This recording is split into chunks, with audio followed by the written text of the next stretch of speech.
दिखाते हैं आपको उत्तराखंड की आज की दो बड़ी खबरें। पहली बड़ी खबर उत्तराखंड के अपर सचिव रामविलास यादव के घर से जुड़ी है। इस रेड में विजिलेंस की टीम को क्या मिला उस पर विस्तार से बात करेंगे। साथ ही साथ आज बात होगी पहाड़ पर हाई अलर्ट की भी। यूपी में हुई हिंसा के बाद उत्तराखंड में हाई अलर्ट है। पुलिस के अधिकारियों को अलर्ट पर रहने के निर्देश है।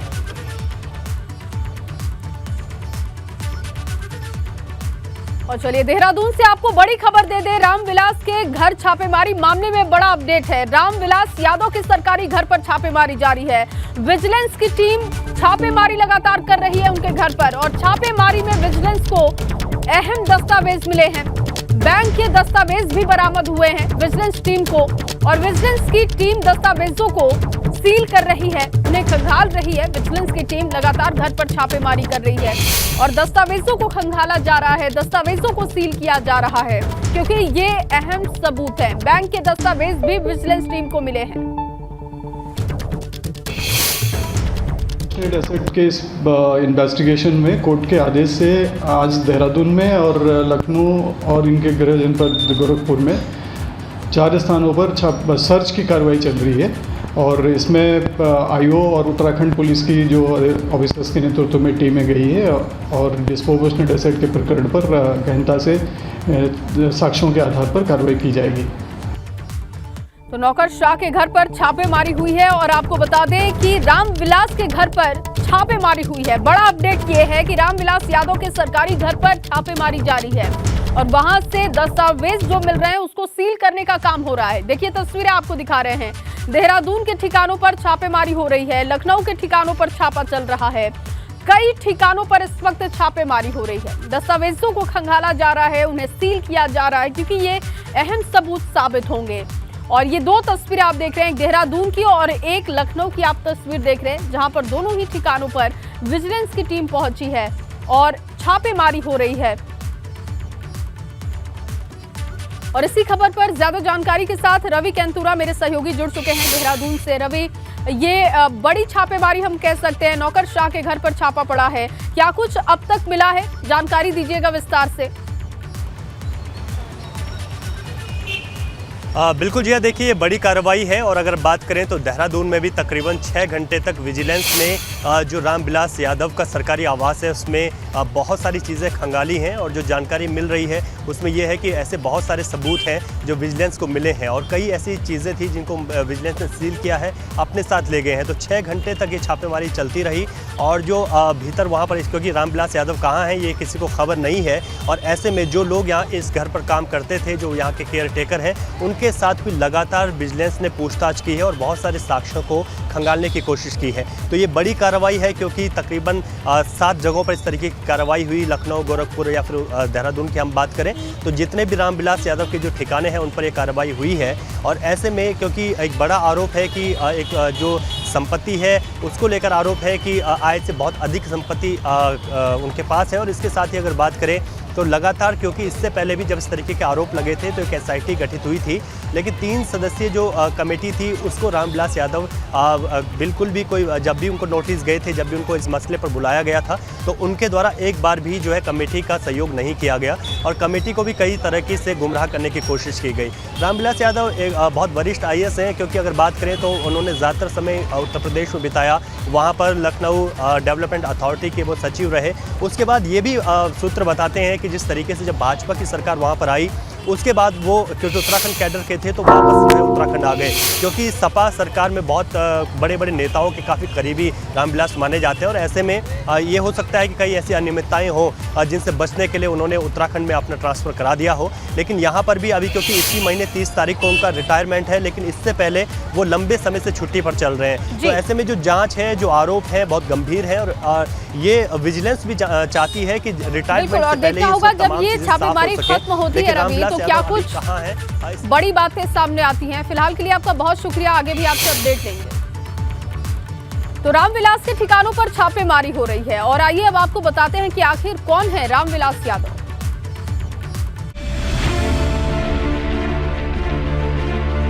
उत्तराखंड में अपर सचिव के पद पर तैनात रामविलास यादव के ठिकानों पर रेड चल रही है। ऐसे में रामविलास यादव कौन हैं और उनका इतिहास क्या है, ये जानना भी बेहद जरूरी हो जाता है।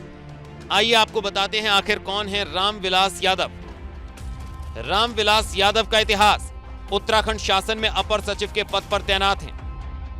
रामविलास का लखनऊ से भी नाता रहा है। वो एलडीए के पूर्व सचिव रह चुके हैं। जब रामविलास यूपी में थे तब वो सरकार के करीबी थे।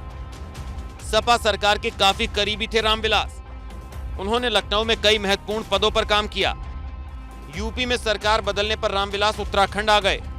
यूपी सरकार को अनियमितता की जानकारी मिली, जिसके बाद यूपी सरकार ने ही जांच की पैरवी की। रामविलास का इतिहास अच्छा नहीं रहा है और अब विजिलेंस विभाग की नजर भी उन पर पूरी तरह है। रामविलास के ठिकानों पर छापेमारी फिलहाल चल ही रही है।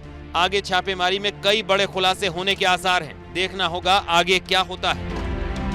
Bureau report, ABP Ganga. और अब बात करेंगे पासिंग आउट परेड की। देहरादून के आईएमए में पासिंग आउट परेड हुई और इस परेड के बाद देश को 288 शूरवीर मिल गए। वहीं मित्र देशों की बात की जाए तो 89 जेंटलमैन कैडेट्स भी आज पास आउट हुए हैं। कोरोना के 2 साल बाद आईएमए की पासिंग आउट परेड में काफी हलचल दिखाई दी। ये रिपोर्ट देखिए।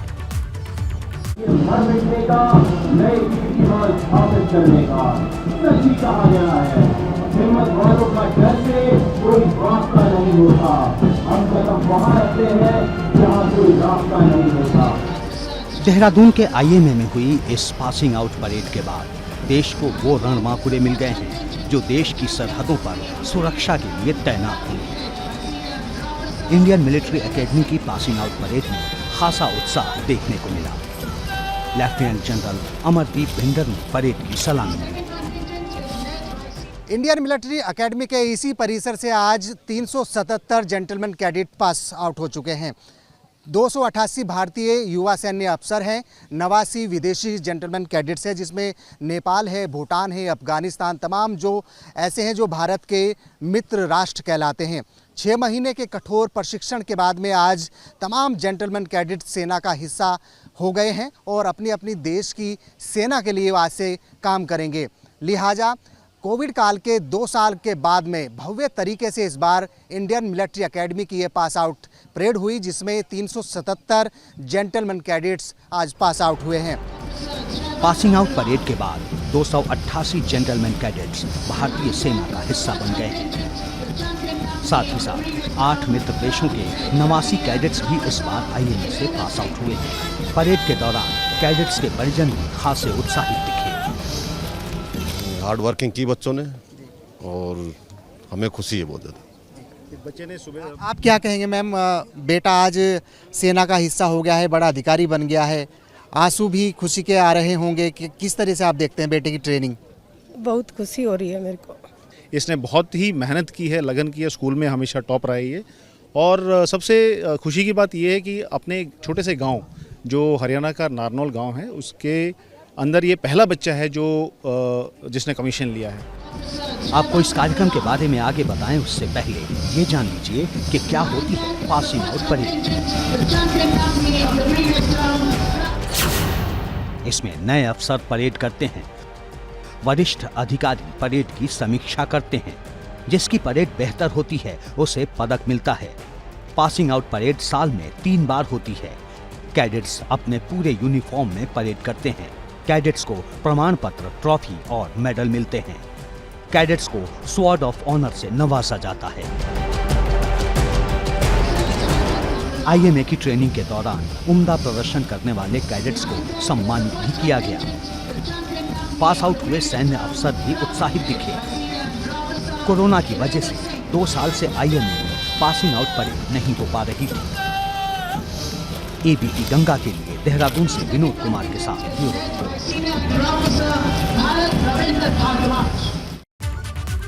तो कुल मिलाकर आज 288 शूरवीर पासिंग आउट परेड से पास हुए हैं और अधिकारी बने हैं। अब आपको बताते हैं कि कहां से कितने कैडेट आज पास आउट हुए हैं। देखिए, उत्तर प्रदेश से 50 आज कैडेट जो कि पासिंग आउट परेड का हिस्सा थे। उत्तराखंड की अगर हम बात करते हैं तो 33 इनकी संख्या थी। बिहार की बात की जाए तो ये संख्या 28 थी। हरियाणा की बात करें तो 55 आज पासिंग आउट परेड में जवानों ने हिस्सा लिया। महाराष्ट्र की हम बात करें तो 22 ये संख्या है। राजस्थान की बात करते हैं तो 20, पंजाब की अगर संख्या है तो ये 21 है। दिल्ली की बात की जाए तो ये संख्या 15 है। इसके अलावा अगर हिमाचल प्रदेश के कैडेट्स की बात की जाए तो इनकी संख्या 13 है। और अब आपको मित्र देशों से कितने कैडेट्स पास आउट हुए हैं ये भी आपको बता देते हैं। कुल 89 कैडेट्स जो कि मित्र देश के थे वो पास आउट हुए हैं। अफगानिस्तान की संख्या इसमें 42 थी, जो कि 42 कैडेट्स पास आउट हुए। तजिकिस्तान की बात करें तो यहाँ पर 19 कैडेट्स थे जो कि पास आउट हुए हैं। और भूटान की बात करें तो 18 कैडेट्स ने पासिंग आउट परेड में हिस्सा लिया था। चलिए आगे बढ़ेंगे और बड़ी खबर आपको देहरादून से दे दें। आईएमए की परेड के बाहर एसटीएफ को मिला संदिग्ध जवान, बड़ी खबर आपको दे रहे हैं। आईएमए के बाहर सैन्य ऑफिसर की वर्दी में मिला ये संदिग्ध जवान और एसटीएफ ने संदिग्ध को पूछताछ के लिए हिरासत में लिया। ये देखिए, ये जो तस्वीर आप देख रहे हैं ये संदिग्ध जवान की तस्वीर है जो कि आईएमए की पासिंग आउट परेड के बाहर खड़ा था और बताया जा रहा है कि एसटीएफ को ये संदिग्ध जवान मिला है। आईएमए के बाहर सैन्य ऑफिसर की वर्दी में ये संदिग्ध जवान था और एसटीएफ ने संदिग्ध को पूछताछ के लिए हिरासत में लिया है। आखिर क्या करने के लिए वहां पर पहुंचा था, इसका मकसद क्या था, अब इसकी जानकारी एसटीएफ की टीम जुटा रही है।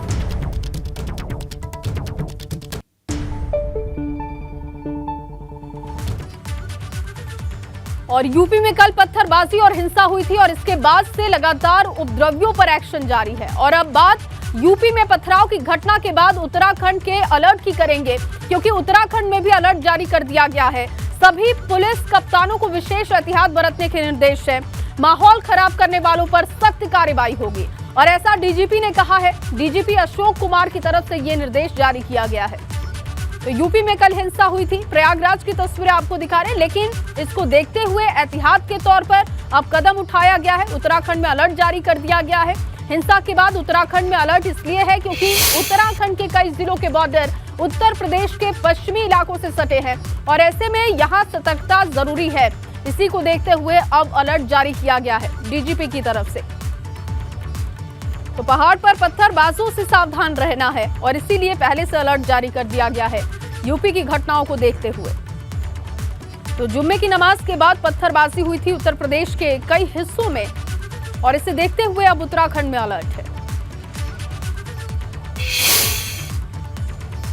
और कल यूपी में क्या हुआ था ये भी एक बार आपको बता देते हैं। देखिए, कल यूपी के कई जिलों में हिंसा हुई थी। जुम्मे की नमाज के बाद हिंसक प्रदर्शन हुआ।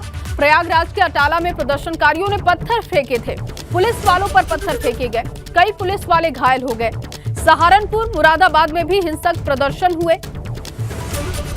तस्वीरें आप देख पा रहे हैं। तो पत्थरबाजों से सावधान और इसी वजह से उत्तराखंड में अलर्ट है। लेकिन कल उत्तर प्रदेश में क्या हुआ था उसको विस्तार से हम आपको बता रहे हैं। तो वहीं यूपी में हुई हिंसा की हरिद्वार में धर्माचार्यों ने निंदा की है। स्वामी कैलाशानंद गिरी का कहना है कि उत्तर प्रदेश में हुई हिंसा बहुत ही गंभीर विषय है। वहीं अखाड़ा परिषद के अध्यक्ष रविंद्र पुरी ने कहा कि विरोध करने का अधिकार सबको है, लेकिन विरोध का ऐसा तरीका गलत है। सुनिए। मुझे बहुत खेद है, मुझे बहुत दुख है और मैं इनसे केवल इस बात को लेकर के इन्हें आग्रह तो नहीं, आगाह करना चाहूँगा कि इस प्रकार से ये उपद्रव न करें और हमारे आदरणीय योगी जी का ध्यान इन्हें आना चाहिए, क्योंकि योगी जी बिल्कुल महात्मा है, शांत बैठे हैं और वो समरसता चाहते हैं, कहीं न कहीं कट्टरवादिता नहीं चाहते हैं। तो इसलिए जिस प्रकार से उपद्रव कल इन्होंने पूरे उत्तर प्रदेश में और पूरे देश में, केवल उत्तर प्रदेश में नहीं लगभग देश में हुआ है, मैं कहूँगा कि इस प्रकार के उपद्रव न करें, इसका परिणाम बहुत अच्छा नहीं होगा। जो भी सामाजिक रूप से सौहार्द बिगाड़ने की चेष्टा जिन लोगों ने की है उनके खिलाफ शासन को सख्त कार्रवाई करनी चाहिए और दोनों समुदाय के जो धर्माचारी हैं उनको मिल बैठ करके इस समस्या का हल निकालना चाहिए, क्योंकि लोकतंत्र में विरोध करने का सबको अधिकार है, लेकिन विरोध का ये जो तरीका है ये गलत है, मैं इसकी निंदा करता हूँ। इस बार कांवड़ यात्रा खास होने जा रही है। खास इसलिए क्योंकि उत्तराखंड सरकार ने कांवड़ यात्रा के लिए तैयारियां कर ली हैं। इस बार कांवड़ियों पर फूलों से वर्षा कराने की तैयारी है। ये रिपोर्ट देखिए।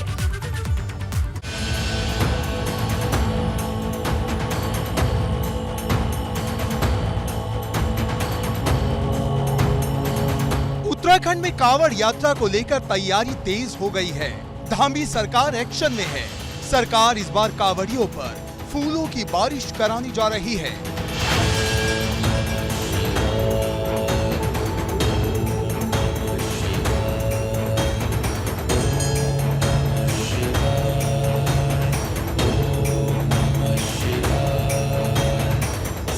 के महीने में कावड़ यात्रा का महत्व काफी ज्यादा होता है।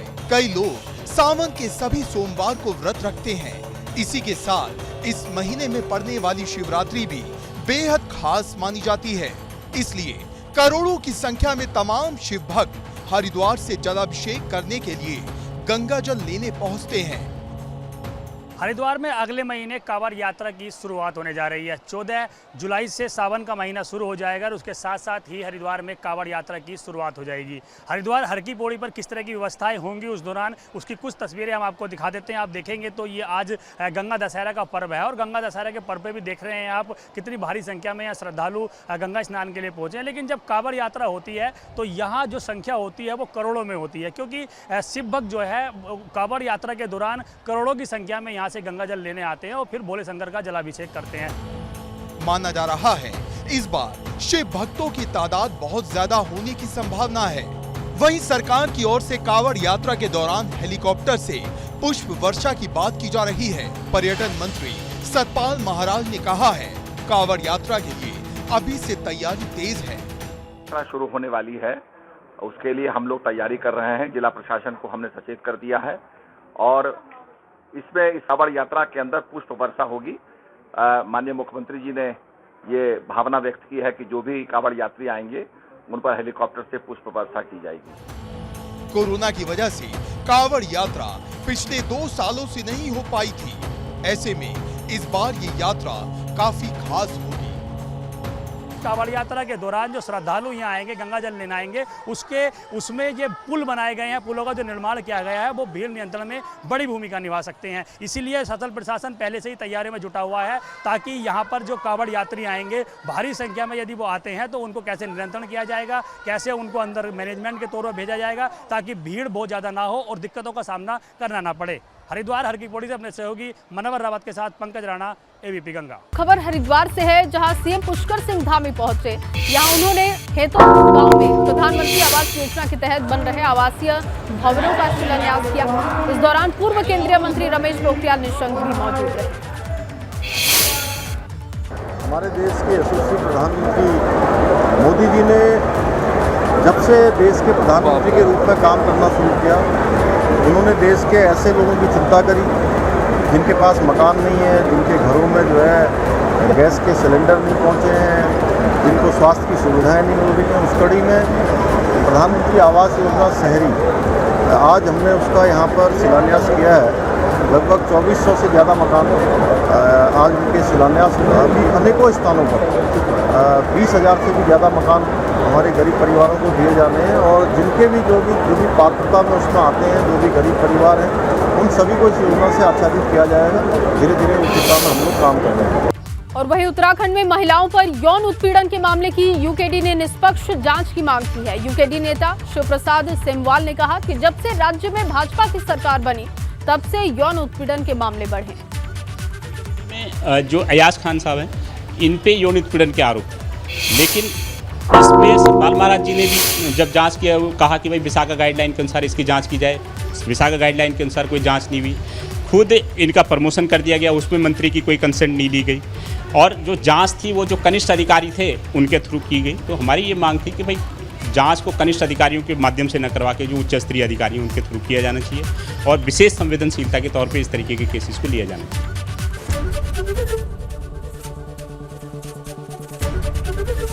एबीपी गंगा, खबर आपकी, जुबान आपकी।